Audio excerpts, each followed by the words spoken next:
The widow of Paolo Savarini lived alone with her son in a poor little house on the outskirts of Bonifacio. She lived there alone with her son Antonia and their dog Semillante, a big thin beast with a long rough coat of a sheepdog breed. One night, after some kind of a quarrel, Antoine Savarini was treacherously stabbed by Nicolas Ravolati, who escaped the same evening to Sardinia.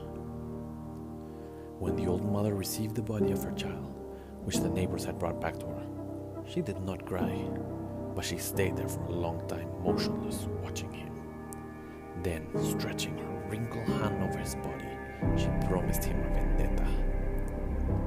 She did not wish anybody near her, and she shut herself up beside the body with the dog, which howled continuously, standing at the foot of the bed, her head stretched toward her master and her tail between her legs. She did not move any more than did the mother, who now, leaning over the body with a blank stare, was weeping silently and watching it. The young man, lying on his back, dressed in his jacket of coarse cloth, torn to the chest, seemed to be asleep, but he had blood all over him, on his shirt which had been torn off in order to administer the first aid, on his vest, on his trousers, on his face, on his hands. Lots of blood has hardened in his beard and in his hair. His old mother began to talk to him. At the sound of his voice, the dog quieted down. "Never fear, my boy, my little baby, you shall be avenged. Sleep, sleep, you shall be avenged. Do you hear? It is your mother's promise, and she always keeps her word. Your mother does. You know she does." The two of them, the woman and the dog, remained there until morning. One night, as Semillante began to howl, the mother suddenly got hold of an idea. A savage, vindictive, fierce idea. In the yard she had an old barrel which acted as a cistern. She turned it over, emptied it, and made it fast to the ground with sticks and stones. Then she chained Semillante to this improvised kennel and went into the house. In the morning the old woman brought her some water in a bowl, but nothing more. No soup, no bread. Another day went by. The following day her eyes were shining, her hair on end, and she was pulling wildly on her chain. All this day the old woman gave her nothing to eat. The beast, furious, was barking hoarsely. Another night went by. Then at daybreak, Mother Savarini asked a neighbor for some straw. She took the old rags which had formerly been worn by her husband and stuffed them so as to make them look like a human body. Having planted a stick in the ground in front of Semillante's kennel, she tied it to this dummy, which seemed to be standing up. Then the old woman went up to the stove and bought a piece of black sausage. When she got home, she started a fire in the yard near a kennel and cooked the sausage.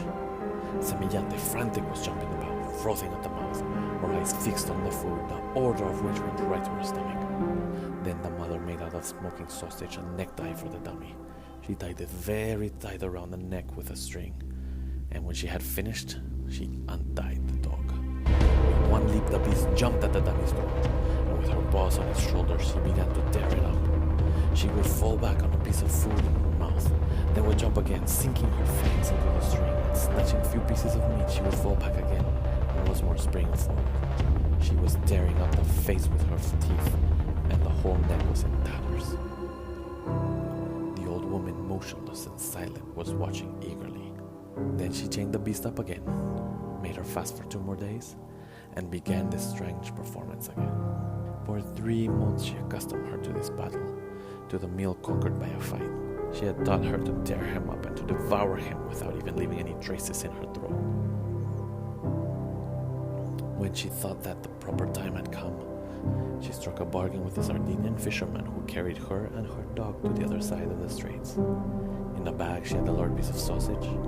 Semillante had had nothing to eat for 2 days.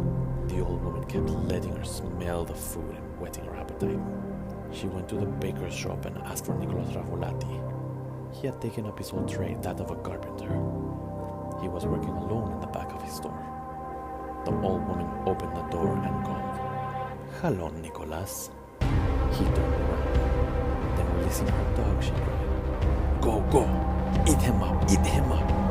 The maddened animal sprang for his throat. The man stretched out his arms, clasped at the dog, and rolled on the ground. For a few seconds he squirmed, beating the ground with his feet.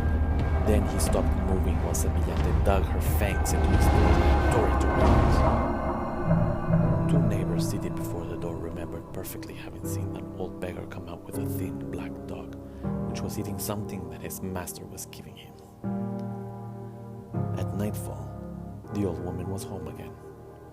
She slept well that night.